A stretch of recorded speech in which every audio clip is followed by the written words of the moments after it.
തേങ്ങ ചമ്മന്തി ഇഡ്ഡലിയുടെ കൂടെ കഴിച്ച് മടുത്തോ? എങ്കിൽ ഇതേ 3 തക്കാളി എടുത്തോ, നമുക്ക് അടിപൊളി തക്കാളി ചമ്മന്തി ഉണ്ടാക്കി നോക്കാന്നേ. അതിനായിട്ടൊരു പാൻ അടുപ്പത്തേക്ക് വെച്ച് വെളിച്ചെണ്ണ ഒഴിച്ച് തക്കാളി ചെറിയ കഷ്ണങ്ങളായിട്ട് അരിഞ്ഞിട്ട് കൊടുത്തിട്ട് അതിലേക്ക് 3 വറ്റൽമുളകും കുറച്ച് വെളുത്തുള്ളിയും കുറച്ച് കറിവേപ്പിലിട്ട് ഒന്ന് വഴറ്റി കൊടുത്തോട്ടാ.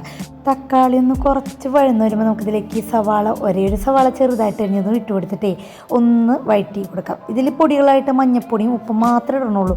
എരിവിനായിട്ടുള്ള വറ്റൽമുളക് നമ്മളിതിൽ ചേർത്തിരുന്നു, അതുകൊണ്ട് നമ്മൾ മുളക് പൊടിയൊന്നും ഇടുന്നില്ല കേട്ടോ. എന്നിട്ട് നന്നായി ഒന്ന് ഇളക്കി മിക്സ് ചെയ്ത് ഒന്ന് വഴന്ന് കഴിയുമ്പോൾ ഒന്ന് ചൂടാറി കഴിഞ്ഞ് നമുക്ക് മിക്സിയുടെ ജാറിലൊന്ന് നല്ലവണ്ണം അരച്ചെടുക്കാം. ഇനി ഒരു പാൻ അടുപ്പത്തേക്ക് വെച്ച് വെളിച്ചെണ്ണ ഒഴിച്ച് കടുക് പൊട്ടിച്ച് കടുകൊന്ന് പൊട്ടിക്കഴിയുമ്പോൾ വറ്റൽമുളകും വേപ്പിലിട്ട് അതൊന്ന് മൂത്ത് കഴിയുമ്പോൾ നമ്മൾ അരച്ച് വെച്ച മിക്സ് ഉണ്ടല്ലോ അത് ഇതിലേക്ക് ഒഴിച്ച് ഒന്ന് ചൂടാക്കി എടുക്കട്ടെ.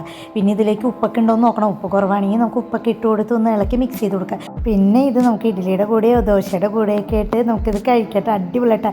ഈ ചമ്മന്തി ഉണ്ടെങ്കിൽ ഈ 5 ഇഡ്ഡലി ഒന്നല്ല കേട്ടോ, അതിൽ കൂടുതൽ നമ്മൾ ഇഡ്ഡലി കഴിക്കും. അത്രയ്ക്ക് ടേസ്റ്റാണ്. ഒന്ന് ഉണ്ടാക്കി നോക്ക്, അടിപൊളി ചമ്മന്തിയാണ്.